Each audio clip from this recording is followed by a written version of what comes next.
Alright, X. I don't really trust therapists, and my dad won't talk to me about it. I would have gone on ignoring this too if I hadn't started having the nightmares again. I need to get this off of my chest and maybe find some closure. I'm not going to green text everything, but a lot of it will be. I am pre-typing this in Notepad and just trying to stay cohesive. I live in the high desert of Oregon. I won't go into any more specifics for obvious reasons. There is 3 characters to the story. Me, my dad, and a friend from soccer, Nick. I'll include some pictures as they become relevant of similar places in the Badlands from Google. I don't have any original pictures of this, as back then, my phone was a piece of shit just for texting and calls, and I wasn't really into photography, so I never got a camera. Be me. I was 15 years old at the time this happened, in the fall of 2012. I live in a fairly rural part of town, like to be outside, and I am homeschooled. Dad tries to get me into extracurricular sports. I make it onto a soccer team that's not really an official team, but it's something to do and I don't get fat, Dad is happy, etc. I make a great friend, great forward. His name is Nick. I am not changing his name because Nick is a fucking common name and I'm bad at making new ones. There's somewhere around 18 Nick people in that town anyways. Towards the cooler season, we 3 decide to go camping. Dad is happy because it's a guy's trip and I have a friend. Nick is happy because he doesn't go that often. I'm happy because I love the desert. I take my family's 2 dogs, German shepherds and stuff, for a 2-day trip. Dad has 3 guns, 2 .22 pistols and a .22 rifle. The pistols are for emergency home and car defense. The rifle is for small game sometimes. They are not big guns, but we've never ever really needed them. We head out to the Badlands. I'm not sure how many of you are familiar with the Pacific Northwest or Oregon. It is mostly rainy, wet, green, mossy, lush, you name it. However, smack in the lower half of Oregon, there is the Badlands wilderness. The Badlands is fucking intense. Hot as hell in the day, cold as balls at night, and it never really changes by season. It just gets colder or hotter. I won't even get into the dangerous desert electrical storms. It's full of brush, rock, and thousands of acres of endless sand and short scrub trees and deadwood. It's like a graveyard most times because of all of the bones and stuff out there. I love it still even after this, but it's a really, really harsh place to the unprepared. We have hikers die out there yearly just from the weather. A decent amount of it is hiking trails, own land, etc., but the vast majority of land out there is undeveloped wasteland. We camp in the wasteland. We drive to a trailhead, walk in a few miles, and then weave off. Dad and I have walked our dogs out here numerous times. We know where we are and where we are going, and there's more landmarks in the way of stones and stuff. Dogs are off lead, just doing dog things. Nick, Dad, and I are all talking, generally just being dudes, etc. Make it a good 5 or 6 miles off the trail before dark. It's a bit dusky, beautiful sunset, all of that stuff. We set up in between some rocks. I would have pictures, but this was years and years ago. They've been since lost, and my phone was dog shit at that time anyways. No fire because law-abiding citizens. We got some cook stoves and stuff though. Pop it up outside the tent. Roast some hot dogs and stuff like that over the tiny ass flame. It's absurd, but fun, and we're all enjoying it. The dogs get a bit weird as the evening goes on. These are not couch potato ass dogs. One of them was a Schutzhund competitor. Raid, trained guard / sport dog. The other was an adopted adult that was generally just a good boy. Commence enjoyment anyways. Dogs eventually settle down, but on alert. They periodically let out these low growls. We figure they're just new to this particular area, or maybe there's a scavenger animal nearby. The night passes without any issue. We get up the next morning, eat some shitty camp breakfast that we all love because outdoors. Dad takes a nap, keeps the .22 pistols, but gives Nick and I the .22 rifle. I am responsible enough to handle it, and Nick's not a total moron either. Maybe we plink some rabbits or some stuff, we think, but really, we're just taking pot shots at dead trees and rock formations like idiots, squeezing off shots and playing around with the scope. Neither of us are a bad shot, and we are just out exploring and being 15 and 16-year-olds basically. We have compasses and packs, and like I said, neither of us are idiots. I'll cut the green text for a bit more of a description for this place. It's about a mile north of the broken rock formation where we camped, across some flat nothingness. It's a small grove-esque clusterfuck of rock chunks and dead trees, maybe a living juniper or two. Not big, not thick, more spread out than lush, enough cluster to be shady, and notably a bit of an oasis from the waste. Nick and I have no idea what's in there, if anything. Could be some coyotes, man. Hardcore as hell. We Rambo our asses up there, crouching like it's Skyrim, slowly creeping in. I've got the rifle drawn and a round chambered. It's the desert though, and we are still being loud enough that no small game would stick around for us anyways. It's quiet, and there is no animals in sight. As we get into the copse/rock and tree cluster, it darkens up a bit, and gives a really neat aesthetic to the whole deal. We stop creeping like morons and stand up, and check out the whole area. Probably a solid 400 or 500 square feet of loosely collected rock spires/chunks, logs, dead trees, and a couple of living trees. Some of the logs and branches fell against a bent tree, and some stone like a little natural hut or thicket or whatever. There's a bunch of bones and collected detritus inside. Nothing artificial, but there's some stiff, long and dead dried animal hide scraps. The sand is dark, just general appearances of being a den of sorts. Nick is interested and I'm not too fazed, as this is not my first time outdoors, nor in the Badlands. You get piles of animal bones pretty often if you're looking several miles out. Coyotes just gnaw the fuck out of anything dead, and leave them in piles. Den smells like a fucking garbage heap, mixed with sulfur. It's absolutely atrocious. We get out of there from that noise after the smell hits us. Continue to inspect the grove, and from now on in the story, I'm calling it the grove. There is a climbable tree. Technically most of them are, but this one's the most sturdy looking. The problems with Badlands trees is that they are incredibly fragile and breakable, given that even when they're alive, they are very dry. Finding one that my ass can get up without snapping is difficult, as my height and weight are not compatible for these types of things. I prop myself up about 12 feet or so, and take a look with the scope. Pretty cool. I drop down. Nick is back to looking at the den. We should come back later and see if its owner is home. Technically, even if the owner was home, it wouldn't have been legal to kill it unless this was Monty Python's Death Rabbit, as we did not have any tags or licenses for coyote or otherwise. Still think it would be cool to snag a look at something in its home. Nick has never seen this, and though I have seen and shot many coyotes, I've never seen one at home. We agreed to do so, but with the dogs just in case. Coyotes are cowards, but this might be a group hideout, and we don't want to get nipped before we gun them down for self-defense if necessary. Continue screwing around the rest of the day. Go back to find that Dad has walked the dogs and come back. Small cook stove fire is going. The minute that we walk into the camp though, the dogs get very, very upset with us. They sniff us gingerly, and then back away, growling, doing that leaning head tilt like they do not understand. They don't let us near them for a while. They always keep a few feet away, and then return to being alert. We tell Dad what we found about a mile up, and he tells us about his walk. He agrees to come with us and bring the dogs, if only because he wants to see it too. Evening again, not quite dusk. I am watching a rabbit screw around in the distance with the scope, before I get bored and look around in the distance with it. It's absolutely beautiful. The dark stone and brown sand contrasting with the bleached grey trees, the purple sunset, the white thing. Wait, what? I swing the scope back to the white thing, which was previously perched, to my knowledge, on one of the stones in the distance. It's gone now, but I would have bet money on it. Pausing green text again for this preliminary description. I didn't really see it too well the first time on the rock, but it was crouched down. Either a quadrupedal and standing, or bipedal and sitting with its arms and hands on the ground. It wasn't especially big at first, but that may have been the distance. Bleached white like a bone. Not really much detail at the range I was in. Continue observing for the white thing.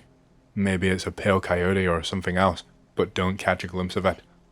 Based on where I saw it, it was maybe directly or slightly off kilter to our west. I asked Dad if coyotes can be albino. Basically get a response of, "Yes, you fucking idiot, aren't you in school?" Shrug, call it an albino coyote and forget about it. Fast forward through some idiot shenanigans and conversation to true dark. I am laying in the tent. The dogs are inside with us. Also, pick related, it's close to the grove, just add more trees. Suddenly, the younger one goes berserk, a few seconds before the other one joins in. They are making jerks between sides of the tent, which is relatively large to service 3 men and 2 dogs, just pacing around it, growling, barking, hackles up. They look like monsters. I've never seen these dogs quite like this. It's full-on defensive offensive posture.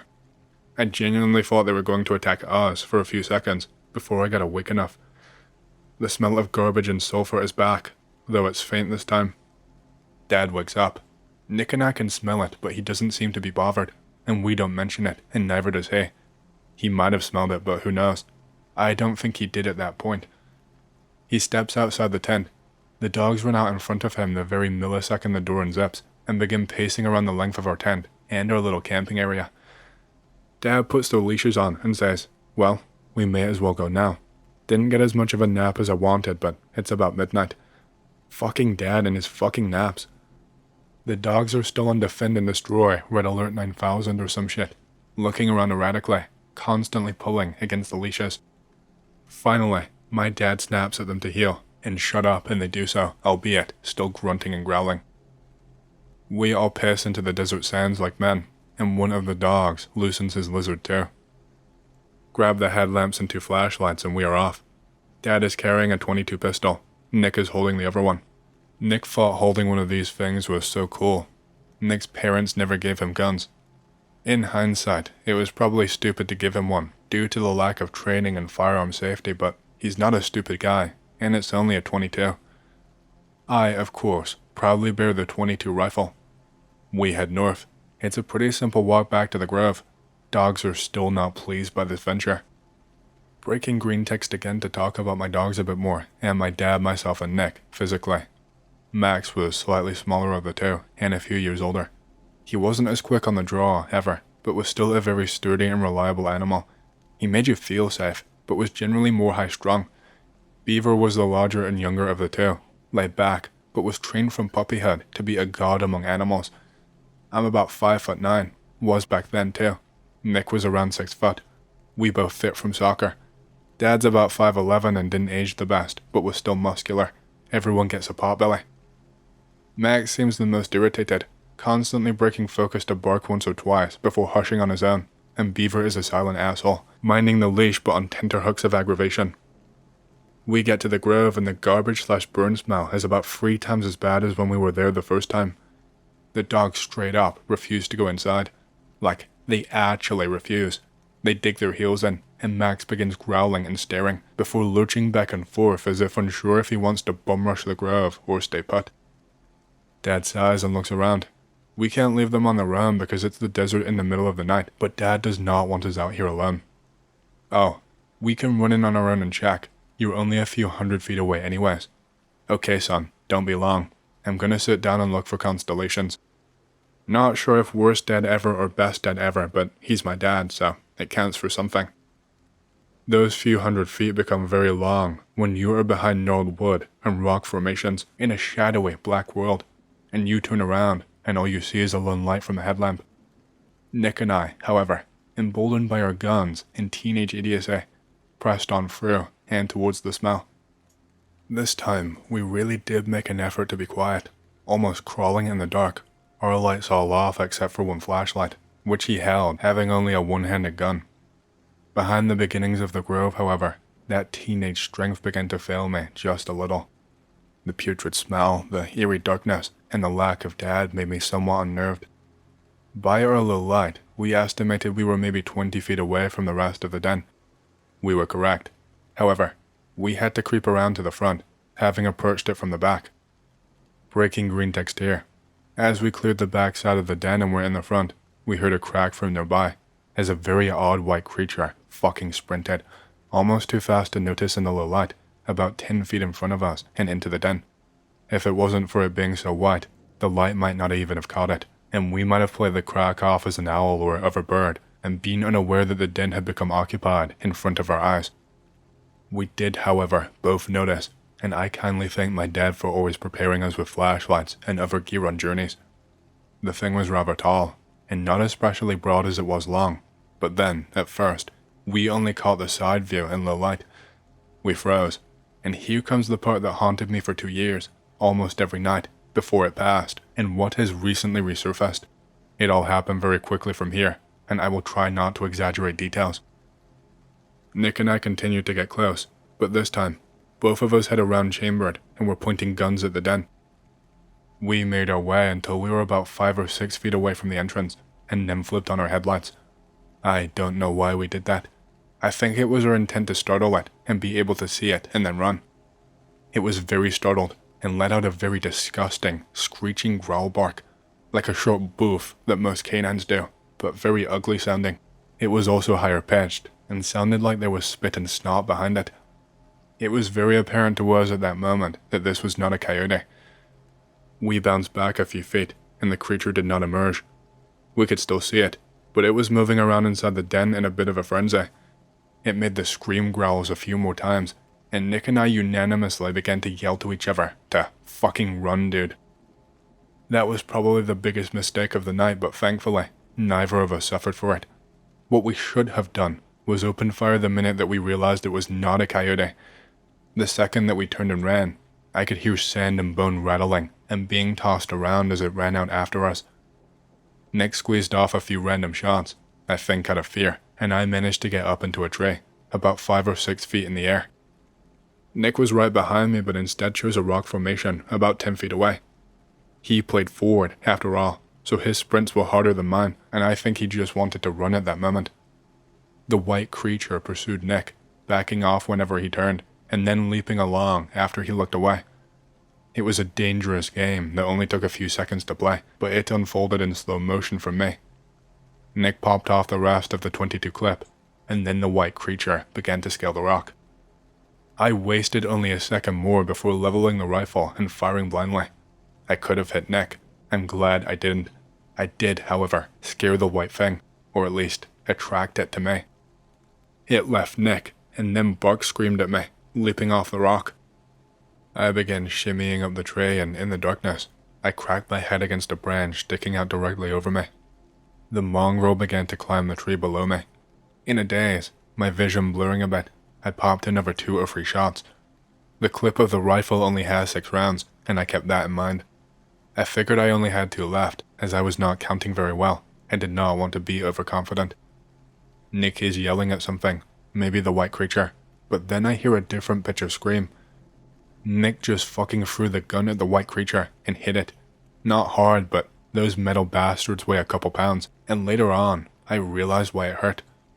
Again, this whole sequence took maybe 30 seconds, but it felt so much longer.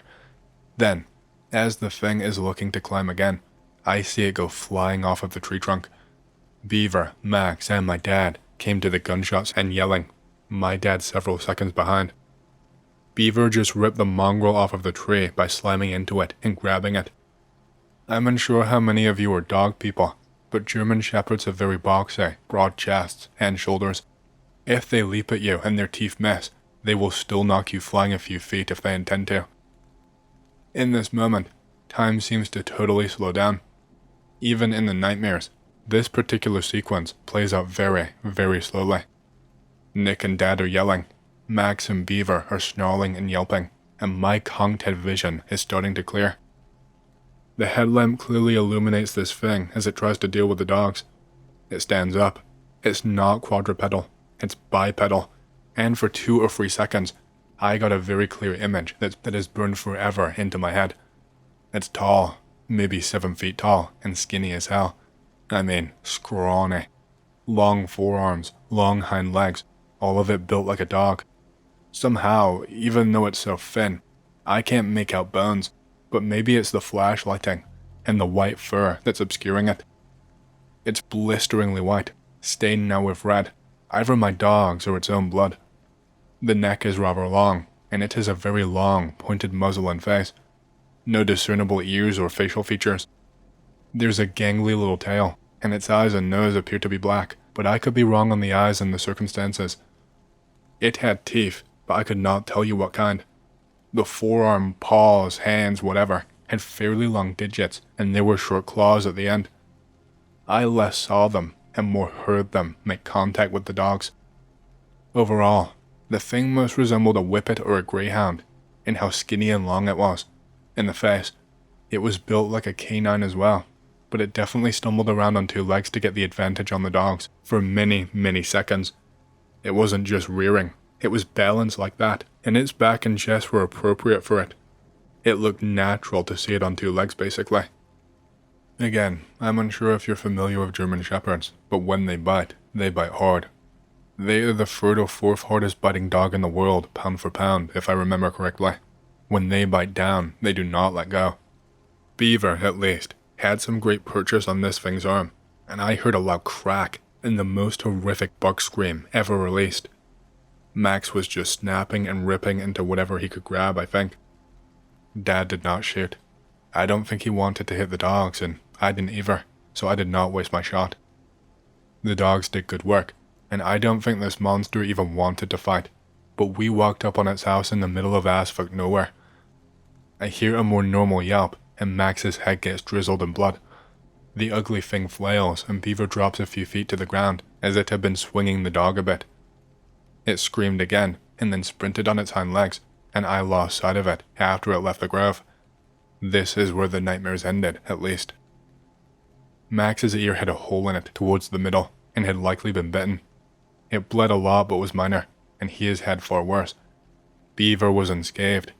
Thankfully, overall, none of us were really hurt. Blood was all over the clearing, and in both of my dogs' mouths. I crept down from the tray, and Nick got off the rock spire. I landed on the .22 handgun, where it had been thrown and knocked into the mongrel. I picked it up, shoved it in my pocket, and ran to my dad, too scared to cry. Nick was shell-shocked as well. The dogs gave pursuit, but my dad called them back. None of us said anything, really. We walked back to the campsite. I don't remember ever even putting the rifle down, and Dad still had a fully loaded handgun. The dogs were still aggravated, but seemed quieter, as if they believed the fight was over. We all stayed awake, sitting outside of the tent, my dad and I clutching guns, Nick just staring. Come dawn, we packed up and marched out, still not talking about it. When we got back into town, my dad looked at us in the back seat and said it was some kind of diseased coyote and to not worry about it. We just nodded back at him, not really knowing anything else to say. None of us believed it. It was a short encounter relatively, but we were all scared out of our minds because that tall-ass white thing was not a damn coyote. Nick and I neglected to really keep in touch once soccer season ended, and by then I had gotten a job, so I did not sign up again. I tried to bring it up to Dad once, but he just shook his head and told me to stop thinking about it. We have never talked about it since. I've been out to the Badlands a few times since then, because I still love it, and my dad has too, having once been a part of a search and rescue a few years ago. We've never seen anything, and though we don't mention it, we make a point to never go anywhere within 10 miles of the grove. I would really have loved to not ever think about this again, and for a few years, I haven't. I am 20 now, and the last 2-ish years, it's mostly faded from my memory. But in the past week, the nightmares are resurfacing, likely because of stress from other things in my life, and I need to talk this out somewhere, so I put it here. So that concludes my story acts. If anyone else has had a similar experience with that white house spawn or has questions, I'll probably be awake another hour or so. X moves slow, and I will be back in the thread tomorrow. Beaver is old, but is still healthy, and Max's ear healed fine. He's past elderly now, and missing most of his teeth, but both dogs made it out okay, for those concerned. Hey, hope you've enjoyed the story so far. If you want to hear more, make sure to subscribe, like the video, and leave a comment, because it lets YouTube know you like the content and helps more people to see these videos. My next big goal for the channel is 100,000 subscribers, and as a celebration, I will be doing a Q&A video once we hit that goal. Thank you, and back to the stories. I posted a story about a year ago about how my friends and I found a weird man-made structure in the woods. I doubt if anyone remembers, but some shit happened recently, and on Sunday, I had a pretty messed up experience, so I will give you the full story and what has transpired since. There is a small university in my town. About a mile behind the dorms, there's a lake, and behind that, some woods. Students are always going to the lake, grilling, drinking, smoking pot, the usual college kid stuff. The campus security does not bother with it since it is so minor and it's not on campus proper anyway. I don't go there myself, but I have friends who do. One day, he and a bunch of people go and have a campfire. Everyone there gets ridiculously drunk, including my friend. He decides it's a good idea to go in a woods and find a place to take a shit. It was still light outside, so he was not scared. He drunkenly stumbles into the woods, going about a half-mile in. That's when he came across some sort of a man-made structure, almost a mini fort or a wigwam. It certainly stood out. He thinks it's weird and heads back to the fire. A few days later, he told me about it. Naturally, I was curious, and I asked him to show it to me. He ended up taking me out there. I found the whole thing fascinating. This fort was made very meticulously and carefully, the sticks being about the same length. Why would someone build this? How long did this take? And how did someone do it without being noticed? We have our look around and go, but I could not help but go back. I find the whole thing fascinating. I went back a few times. Things took a turn for the weird one of the times I came back. An animal skull, placed at eye level, stared back at me. Understandably, I was kind of freaked out. I left. I did not go back into the woods after that, but I did drive by, park my car, and listen. I heard things, like the faint sound of drums. I did not go back into the woods until last Sunday. Months passed, and eventually my curiosity went out. It was just too weird. The fort, the skulls, the eerie noises coming from the woods. I had to know what was happening in those woods. The school year was ending soon, so I decided that my chances were slipping. Sunday seemed ideal. I dressed in dark blue, better than black at night. The human eye can detect the outline of black. Filled my pack with water, an energy bar or two, my camera, a flashlight, and my knife. I did not ask any of my friends to go with me. I'd asked them before, and they refused each time. I also didn't want them coming out and pranking me for shits and giggles. I took my bike and rode it to campus, and parked it, and walked the mile to the woods. It was around 8 o'clock, and the last vestiges of light were disappearing. I don't know if you guys have ever experienced darkness before, but this was real darkness. The lights of campus were a mile away, and the woods were thick. Without my flashlight, I was completely blind. To make matters worse, the forest was filled with fallen trees. We've had several nasty storms and even a tornado out that way, so entire trees had fallen down. I had to be careful not to fall and break my neck. It took me 20 minutes, but I eventually found the wigwam. I had noticed this previously and observed it once again, but curiously, there were no cigarette butts, alcohol bottles, soda cans, or condom wrappers, like you would find if students were coming out here. The dirt had markings in it, but they were scratched over, like someone kicked dirt over them to hide them. I walked about 20 yards past the fort, hunkered down, and waited. Hours passed and nothing happened. I sat there, swatting bugs, fighting boredom, and asking myself what the fuck I was doing over and over again. 5 hours passed in this way. Around 1 o'clock things changed. The sounds of the forest in front of me quieted. I saw the lights in front of me, flashlights, 3 of them. I immediately got down on my stomach. As they got closer, I could hear voices, 2 guys and 1 girl. I watched as they made their way to the wigwam. They were talking, but I could not hear what they were saying. They got underneath the fort and started busying themselves with something. Moments later, I saw a fire spring up. I did not know any of these people, although they looked to be around my age, early 20s. One of the guys was carrying a bag, and they kept getting stuff out of it. When they pulled out animal bones, a chill ran up my spine. Things went downhill from there. The guys arranged the bones, while the girl scratched something into the dirt. Their voices were still low, but it sounded like they were chanting in tandem.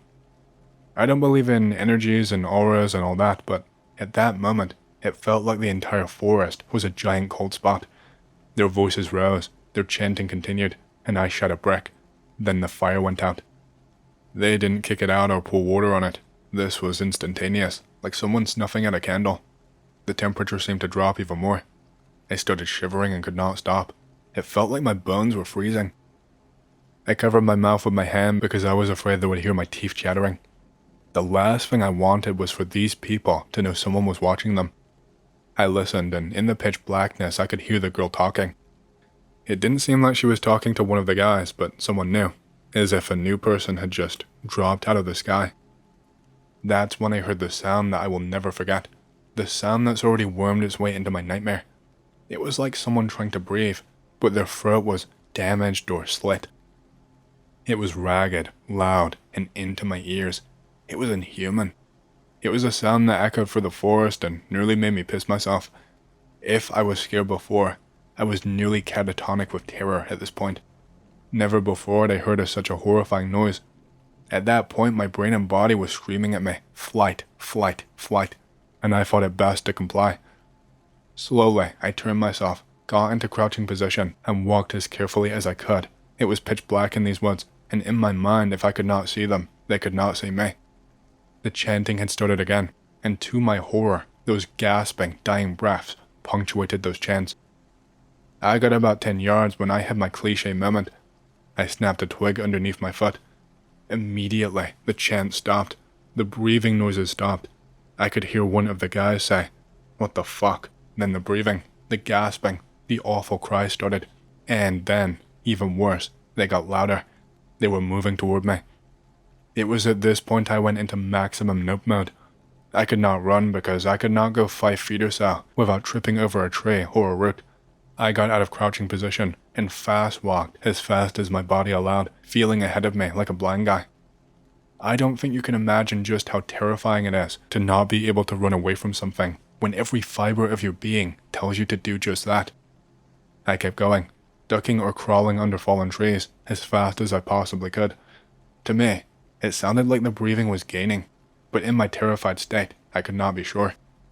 It was at this point that the cultish trio finally came to their senses. I looked back and could see them switch on flashlights. My first thought was, that's it for me. I did the only thing I could. The next fallen tree I came to, I wedged myself under it, threw some fallen leaves on me, and wedged myself as far into the dirt as I possibly could. I don't think the trio knew which general direction I had gone, because they never really came close to where I was laying, but the breathing persisted. That disgusting, guttural breathing sound seemed to be all around me. I felt like vomiting and crying. Once again, I had to hold my hand over my mouth so I would not give away my location. I thought for sure whatever the fuck that horrible voice belonged to would eventually find me. Again, hours passed. The breathing persisted. I wanted to see if the flashlights were near me, but I was way too scared to sit up. Eventually, the breathing stopped. I had a crash. That is to say, I had so much adrenaline pumping through my body moments before that I was exhausted. I surprised myself by going to sleep. When I woke up, the sun was shining through the trees.